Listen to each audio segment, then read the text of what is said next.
Bonsoir à tous, bienvenue pour une nouvelle vidéo débrief de l'Académie. Je vous retrouve encore avec mon acolyte. Acolyte, ça fait. Je sais pas si c'est vraiment le bon mot, mais bon. Avec mon. Le duo, c'est Ah, parfait. voilà, c'est ça. Avec mon duo préféré, Grigny. Bonsoir, Grigny. Salut à tous. Donc ce soir, on va débrief de la victoire contre Crystal Palace. Avant de commencer, je m'excuse un peu pour les cadres. Je sais que c'est pas beau, mais bon, déjà, le visuel, c'est peut-être pas le plus important dans nos vidéos. Ce qui compte, c'est, enfin voilà, vous pouvez même mettre le téléphone à côté et nous écouter parler, hein. On va pas vous mettre les compos, les stats, les trucs comme ça. On vous le dira si un jour on le fait. Mais pour l'instant, on essaie d'être le plus clair, le plus simple possible. Donc voilà, il y a un peu des bandes grises et tout ça. On est en train d'essayer de régler ça, mais c'est pas facile. D'ailleurs, si quelqu'un s'y connaît sur OBS Ninja, tout ça, n'hésitez pas à nous laisser un commentaire ou nous contacter sur Twitter ou quoi que ce soit, parce que on est bien demandeur de conseils techniques. Bon, ceci étant dit, donc merci aussi pour l'accueil que vous avez réservé à la vidéo sur l'affaire Greenwood. Il y a eu des commentaires avec lesquels on n'était pas d'accord, mais c'était toujours constructif et dans le respect. Donc après, on n'est pas d'accord avec vous, mais voilà, c'est pas grave. Enfin, je veux dire, tant que c'est dit correctement, c'est votre problème, quoi. Donc merci à vous d'être correct et de regarder la vidéo. Elle a eu un très bon accueil, d'ailleurs. Donc, aujourd'hui, et je le dis pour la troisième fois, on est là pour parler de la victoire contre Crystal Palace. Donc, victoire 2-1 contre Crystal Palace à Old Trafford. Sur des buts de Bruno Fernandes, le premier Bruno Fernandes sur penalty. Un penalty indiscutable et pour une fois indiscuté. Enfin, si, il a fallu aller embêter Et quand l'arbitre. même. Ouais, en vrai, si. Il a fallu aller embêter l'arbitre pour qu'il aille voir la VAR. Donc, sur un penalty, sur une main, sur un centre de Marcus Rashford. Et un but de Marcus Rashford sur une passe de Luke Shaw. Je pensais qu'il en était à plusieurs, mais j'ai regardé tout à l'heure et je crois que c'est sa première de la saison, apparemment. Ou peut-être en première ligue. Mais Ah ouais. je suis allé voir ça. Après, c'était sur Flash Résultat, c'était peut-être pas super à jour. Mais en tout cas, Je il me en a pas souviens tant que ça. de, je me souviens d'un but de Rashford de la tête sur un centre de Luke Shaw. Ouais. C'est pour ça. Mais c'était peut-être Donc en coupe. après c'est peut-être en Europa Ouais, je ou je crois que c'est sais en plus. Europa, le but de la tête de Rashford. Mais voilà, donc on a gagné 2-1. C'est un résultat très très important pour nous. Mais le match n'a pas été de tout repos. Alors qu'on tenait le match en main et qu'on gagnait 2-0, vers la 65e minute, tout allait bien. On se dirigeait vers un match qu'on s'était enfin rendu facile. Et puis là, Jeffrey Schlupp décide je peux pas le dire, ma mère des fois regarde les vidéos donc je peux pas dire le terme, mais de faire son mauvais garçon, son méchant monsieur, et de balancer Anthony dans la fosse à Old Trafford. Alors pour ceux qui ne le savent pas, il y a peut-être des non-fans de Manchester United qui nous regardent. À Old Trafford, il y a une espèce de pente qui fait monter sur la pelouse, et donc cette pente, elle envoie sur une fosse, quoi. Donc là, Schlupp l'a balancé et Anthony aurait pu se faire très très mal. Donc Anthony n'est pas d'accord, forcément. Il se lève, il va un peu l'embrouiller. Bagarre générale. Casemiro attrape Hughes par le col. L'avare, et on l'a pensé au début qu'il l'étranglait. Donc l'avare montre que Casemiro est en train de l'étrangler, sauf que on a eu d'autres images depuis. Et en fait, il lui tenait juste le col. Alors peut-être qu'avant il l'étranglait, mais je pense pas. Donc carton rouge pour Casemiro. Et donc Manchester United va devoir jouer la double confrontation contre Leeds sans lui. Mais avant ça, Manchester United a connu du coup un match compliqué, a dû se regrouper derrière pour essayer de tenir le score, puisqu'on était à 10 contre 11, et que, voilà quoi, en gros, cette victoire, euh, elle est très importante, mais on y a laissé des plumes, n'est-ce pas Grigny? On y a laissé des C'est plumes ou ça. pas? Des belles plumes. Même on a trouvé le terme, on va dire un peu auto-sabotage. On peut pas l'employer parce qu'on a gagné le match au final. Mais le fait de gagner un match 2-0 et de le perdre soi-même, on va dire, enfin, être à deux doigts de le perdre soi-même par ses erreurs, c'est clairement dommage et une mentalité à revoir. Après, je sais qu'on n'est pas d'accord dessus, mais pour moi, Anthony ne doit jamais réagir comme ça. S'il doit faire quelque chose, c'est à la limite amplifier sa blessure pour qu'il y ait une VAR ou un carton rouge, plus Schlopp qui va le narguer un peu après.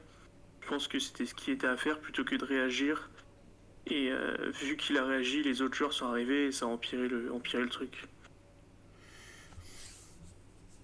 Il Donc, a réagi parce qu'il s'est fait balancer dans la fosse, en fait. Donc, oui, il a réagi parce qu'il vient des favelas, il doit prouver, c'est ça. À un non, moment, il il faut dire réagit les parce termes que aussi. ça fait des semaines qu'on dit que les joueurs se laissent faire, que si on va pas faire chez l'arbitre, il se passe rien, que machin. En fait, ça fait des semaines qu'on dit que les joueurs se laissent trop faire. Et là, en fait, je pense qu'ils se laissent pas faire. Et c'est normal. Et puis lui a pas mal réagi. S'il y en a un sur qui tu peux attraper la veste, c'est Casemiro pour moi. C'est lui qui Oui, réagit mal. C'est lui qui attrape Hughes de manière à ce qu'on pense que c'est pas lui qui en soi réagit. Il est pas responsable il est pas responsable de la réaction de ses coéquipiers. Il aura pas dit venez vous battre. Lui, il s'est réveillé, il s'est levé, il a bombé le torse parce que bah voilà, il a été blessé. Comme ça se fait dans tous les matchs, au moins 10 fois par match. Euh, c'est si les autres viennent et ont envie de se battre, moi je suis pour, hein. Mais si les autres ont envie de se battre, c'est leur problème. C'est eux qui ont réagi de cette manière-là. Donc s'il y a des vestes à attraper, c'est la veste de ceux qui viennent se battre, pas celle d'Anthony. C'est d'ailleurs le seul qui s'est pas battu, il n'était pas dedans à ce moment-là. on l'a quand même bien retenu aussi, hein. C'est pour ça. Mais bon, après, ça, c'est un autre sujet. Mais le plus important et ce qu'il y a à en retirer, c'est qu'on a failli se saborder tout seul. Et par la suite, on a des joueurs qui ont paniqué. Mm. Et ce qui prouve que la mentalité que Tenag veut inculquer n'est pas encore totalement acquise. Bah oui et non, parce que certes on a paniqué, mais on a quand même réussi à se remettre dans le droit chemin, tu vois. Euh, je prends par exemple Fred. Fred, il a paniqué, mais 5 minutes. Il perd deux trois ballons importants juste après le carton rouge. Mais en fait, derrière, il finit par faire une deuxième saison, une deuxième mi-temps de port, en fait, tout simplement. Sa C'est deuxième ça. mi-temps, elle est incroyable. Donc, je suis d'accord et pas d'accord. En fait, je suis d'accord sur le fait que c'est dommage d'avoir flippé, c'est dommage d'avoir tant reculé.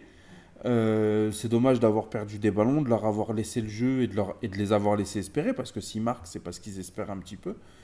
Mais en même temps, je trouve qu'on s'est bien repris et j'ai envie de retenir que ça, moi.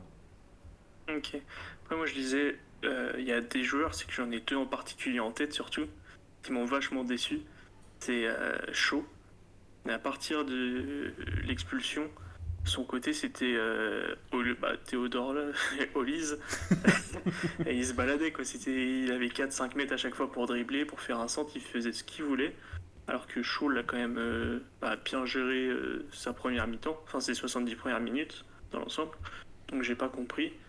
Et le deuxième joueur, enfin, on va se répéter, mais c'est De Réa, quoi. C'est, pour moi, c'est un scandale ce Ouais. qu'il fait. Non, mais oui, oui, bah oui. En fait, c'est juste scandaleux. Et il peut se cacher derrière un Bellaré qui est sur lui pour moi. Et il plonge un peu pour la photo. Le deuxième but, il peut clairement l'arrêter. Et vraiment, la chose qui m'a le plus choqué, c'est quand il y a un centre de Hollis d'ailleurs, du coup du côté de Chaud. C'est au lycée, Euh, pas au Au lycée. lycée.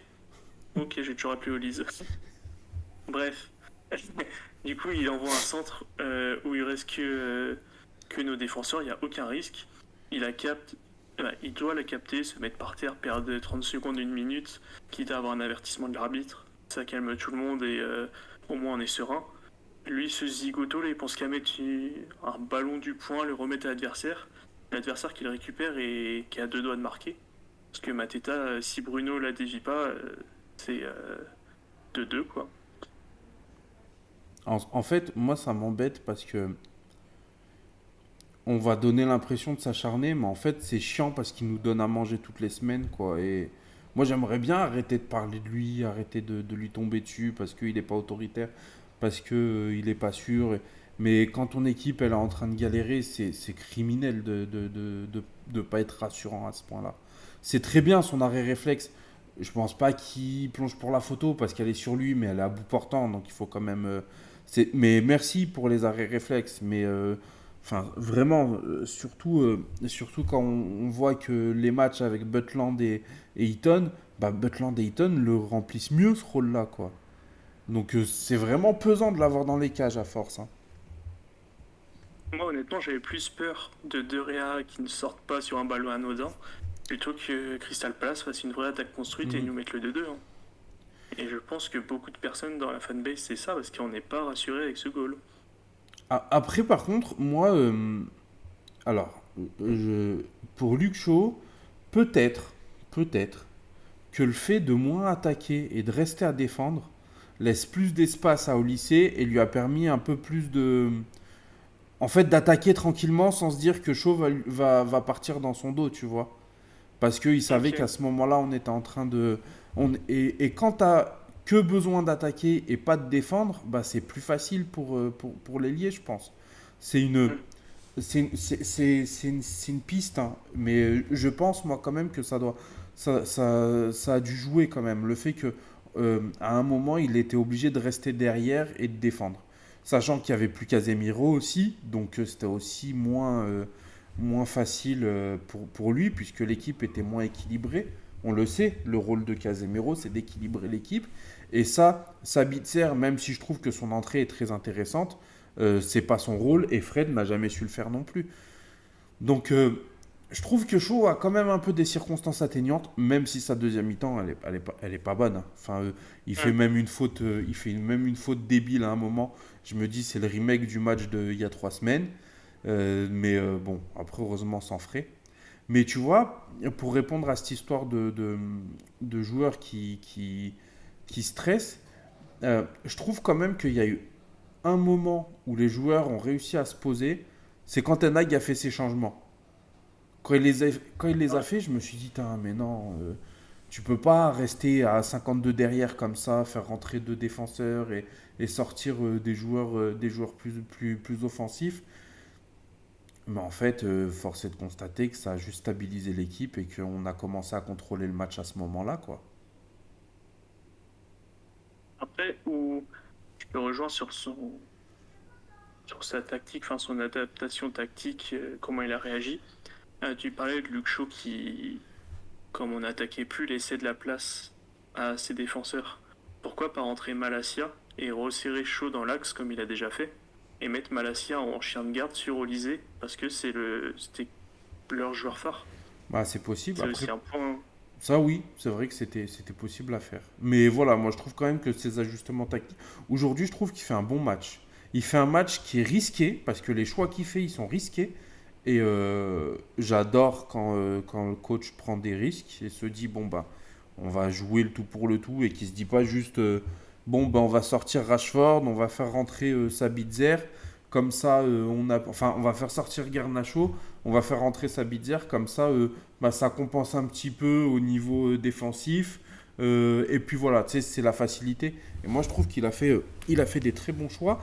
D'ailleurs, l'entrée de Garnacho a fait beaucoup de bien aussi à l'équipe quand il est entré. Il a fait une bonne rentrée. Je trouve toujours que il doit s'améliorer techniquement parce que sa spéciale de je cours sans le ballon, il l'a fait un peu souvent. Des contrôles des fois ratés, des passes faciles, pas faites, etc. J'ai l'impression que les choses s'embrouillent un peu dans sa tête. Mais je pense qu'il est jeune et qu'il a beaucoup d'informations. Je pense que Ten Hag, c'est un coach qui donne beaucoup d'informations et ça fait beaucoup de choses à gérer. Quand les automatismes vont arriver et qu'il réfléchira plus à certaines choses parce qu'elles seront devenues automatiques, je pense qu'il va vraiment développer tout son potentiel. Mais voilà, je trouve qu'aujourd'hui, quand même, ces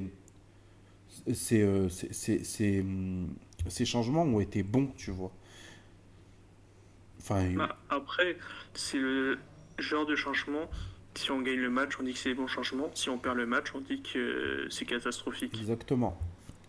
Mais Donc en fait, c'est des après, changements selon le résultat. il a aussi été moi, aidé, je trouve, par l'état d'esprit de l'équipe. Tu vois, genre, Mm. je suis pas un bandeur de résultats comme ça, étriqués et tout ça. Des fois, ça fait plaisir, mais je trouve que souvent, ça cache des lacunes, tu vois. Des fois, tu fais des matchs pourris et tu gagnes à la dernière minute et on retient plus que ça. Et on retient pas le fait que tu as été nul pendant 1 heure. Mm. Aujourd'hui, c'est un match où les faits de jeu vont un peu contre nous. On a été sérieux. Malgré ça, on a un petit moment de flottement qui a failli nous coûter le match. Et ben malgré tout, j'ai trouvé l'état d'esprit de l'équipe incroyable. Genre, t'avais à la fin du match, moi j'étais impressionné de voir Rashford, Bruno, Fred faire des grandes courses pour continuer de presser, tu vois. C'était. Je me disais, mais ils sont increvables ces gars. Ils ont joué tout le match. C'est pas en plus les joueurs les plus économes sur le plan physique. Et en fait, ils continuent les grandes courses à la dernière minute pour. Enfin voilà, j'ai trouvé vraiment l'équipe très bonne. J'ai trouvé l'équipe appliquée aussi, tu vois. Ils ont pas, du moment où justement ils ont passé cette période de doute, bah ils ont plus stressé. Ils savaient ce qu'il fallait faire. T'avais, euh, t'avais les joueurs du milieu qui allaient couvrir sur les côtés, les latéraux qui se remettaient un peu plus dans l'axe, ce qui faisait que ça coupait. T'avais Bruno, il arrivait à se mettre dans des endroits où il coupait des passes. Enfin, vraiment, tactiquement, on était en place, alors que il y avait tout pour que le match commence à devenir fou, tu vois. Genre, tu pouvais partir n'importe comment en contre-attaque, prendre une autre contre-attaque derrière, partir sur un truc comme ça. Et c'est un scénario qui nous aurait pas avantagé, ça, tu vois. Et on a réussi à l'éviter, ce scénario. Et je trouve que il a fallu une grande implication, un grand sérieux et une grande concentration pour le réussir. Et au-delà de l'état d'esprit de certains joueurs qui sont juste des guerriers, quoi. Bah, après, il y a aussi la notion de sacrifice. Quand, est-ce qu'on a vraiment vu qu'on était à 10 contre 11? C'est que les joueurs ont fait du dépassement de fonction, hein. On a vu que Et Casemiro était plus là, mais ça aurait pu être un remplacement, tu vois. J'ai pas eu c'est ça. l'impression oui, Mm. qu'on était à Et, 10. après, pour rebondir sur le reste du match, parce que là on parle de la réaction après le tournant, mais les 70 premières minutes, moi je vois des trucs très convaincants, et surtout des automatismes créés entre les ailiers et latéraux. Il y a une sorte de connexion entre Wan-Bissaka et Anthony qui se crée, ils se comprennent, et ça se voit, et ça marche surtout. Et bah, Shaw, Rashford, ils se connaissaient déjà, mais on sent que ça fonctionne bah, par même triplette. Quand t'as Shaw qui monte, t'as Casemiro qui est déjà en défense au cas où Shaw perd la balle et Rashford qui revient. Donc Mm, c'est que le travail de Tainag et ses assistants paye. complètement. Complètement. Et d'ailleurs, pour continuer là-dessus, qui n'a pas été élu homme du match, mais je pense pour nous deux est l'homme du match, je te laisse l'annoncer. L'homme du match de l'académie. Tiens, c'est improvisé, mais on pourrait le faire à tous les matchs. Euh, L'homme du match de l'académie, c'est Lisandro Martinez. Sans conteste. Qui est-ce qui a été élu homme du match officiellement? Rashford. Ah, bah j'ai les points sur l'appli au moins. Mais ouais, bah non, c'est Lisandro qui mérite. Mais Son il y match est a incroyable. Son match est incroyable. À un moment, la mentalité. il te lâche un tag sur une frappe de. Je crois que c'est Mateta qui fait la frappe. Je pense que bah, on l'apprenait s'il faisait pas son tacle. Tu le voyais, il était sur tous les ballons. Enfin, un chien, quoi. Mais dans le bon sens. Et on a parlé des, des joueurs qui n'avaient pas confiance, enfin qui ont un peu perdu quoi, quand il y a eu le tournant du match. Lui, à contrario, j'ai l'impression que ça l'a excité. Genre, il s'est dit, c'est un nouveau défi, maintenant c'est mon jeu, vous Exactement. rentrez dans ma cour quoi. Exactement. Ça se voit qu'il Donc aime ces c'est. matchs. Ça se voit qu'il aime trop ces Franchement, matchs-là. on en a déjà parlé, on n'était pas d'accord là-dessus pour moi. Lisandro Martinez est maintenant dans la colonne vertébrale et est inenlevable de cette équipe. C'est un, Je suis toujours pas c'est un d'accord. rock. Je suis toujours pas d'accord. Et c'est toujours pareil. C'est pas une question de talent parce que je l'échangerai contre aucun défenseur au monde, Lisandro Martinez. Mais j'ai pas l'impression que si tu l'enlèves, ton plan de jeu change. Attends, je t'entends plus. Ah, tu m'entends là? Ok, je crois que je t'entends, c'est bon. Génial. Je crois que je t'entends, c'est bon. Ok, bon, tant mieux. Ok. Euh, Euh, je disais que oui, là c'est bon, tu m'entends, hein? Vas-y, vas-y, parle. C'est bon, tu m'entends ou pas? C'est que mon AirPod il s'était déconnecté. T'inquiète, je t'entends. Génial, merci. Non, mais ça C'est va. pour faire une petite pause boisson. Ça va, ça a duré 20 secondes. Et voilà, bon, maintenant que vous avez bu un petit peu. Non, mais je suis toujours pas d'accord avec ça parce que j'ai pas l'impression que c'est un joueur qui va changer complètement ton plan de jeu s'il est pas là. S'il est là, c'est mieux. Tu vois, c'est. Mais par exemple, en fait, je sais pas si j'avais déjà donné cet exemple, mais moi, je le compare à Haaland. Hmm. Dans le sens où à Haaland, si tu le mets sur le terrain, tu as plus de chances de gagner parce qu'il est fort, tu vois. Mais si tu l'enlèves, t'as pas l'impression que City va être moins fort. Je vois où tu veux en venir. Et moi, ce C'est pas qui. un joueur Est-ce qui, que. par ses qualités, te permettent de jouer d'une certaine manière qui fait que tu peux plus l'enlever. C'est juste qu'il est super fort dans ce qu'il fait, tu vois. Enfin, il est très bon en tacle, il est très bon à la relance, il n'y a aucun souci. Mais c'est pas un mec où tu te dis, on ne trouvera pas un autre défenseur comme ça. On le trouvera pas parce que tout ce qu'il fait, il le fait bien à 200%. Mais je pense que tu peux trouver un très bon backup à Lisandro Martinez. Par contre, essayer de trouver un backup à Casemiro, tu vas avoir un peu plus de mal. Un backup à Rashford, tu vas avoir beaucoup plus de mal, tu vois. Genre, on a peur là de faire les deux matchs contre Leeds avec Casemiro qui est plus là. Alors Hmm. que si Lisandro Martinez n'était pas là, j'aurais moins peur. Shaw a réussi à faire le travail, tu vois, Ouais, pendant. C'est juste ça pour moi, mais ça enlève rien. C'est un de mes joueurs préférés à Manchester. Pas mon joueur préféré, mais c'est un top 5 et il est pas cinquième, quoi. moi, j'ai laissé dans cette optique, c'est. Sans lui, je sais pas si aujourd'hui on tient le 2-1. Aujourd'hui, oui, par contre. Aujourd'hui, oui. Il n'y a aucun défenseur qui fait le match qu'il fait, hein. Mais je pense que sur toute une saison, tu vas pas avoir ce constat souvent. Après, tant mieux, parce que si on a ce constat, c'est qu'on est sous pression et qu'on concède des occasions. Oui, ouais, Donc, complètement. Mais c'est dur à je pense. expliquer parce que mon sentiment, il est indépendant de ce que je pense du joueur. Enfin, ce que je veux dire, c'est que je suis pas en train de dire que je m'en fous qu'il soit là ou qu'il soit pas là. Je suis pas en train de dire que si demain il se blesse, je me dirais c'est pas grave via chaud. C'est pas le propos. Mon propos, c'est vraiment de dire euh, je pense que ses qualités ne sont pas inédites. C'est un défenseur qui relance bien et qui est bon défensivement, tu vois. T'en trouves d'autres. T'en trouveras peut-être pas qui en feront aussi bien, ça je suis d'accord, mais t'en trouveras d'autres. Ça veut dire que sur 3 4 matchs, s'il se blesse 3 4 matchs, tu vas pas dire ah merde, comment on va faire, tu vois. Genre Lindelof il vient et il y a Varane à côté de lui, bah je pense que ça peut le faire. Puis c'est peut-être aussi par rapport au poste, hein. En attaque, on a personne d'autre que Rashford qui marque des buts. Au milieu, on n'a pas d'autre 6 que Casemiro. C'est peut-être aussi à cause de ça, cette impression-là, tu vois. Ouais, ça peut être ça. Mais voilà. Ok. Après, je pense. Ah, si, il y a un point qu'on n'a pas abordé. Enfin, si tu l'as abordé très rapidement, mais l'intégration de Sabitzer. C'est ce qu'on attendait.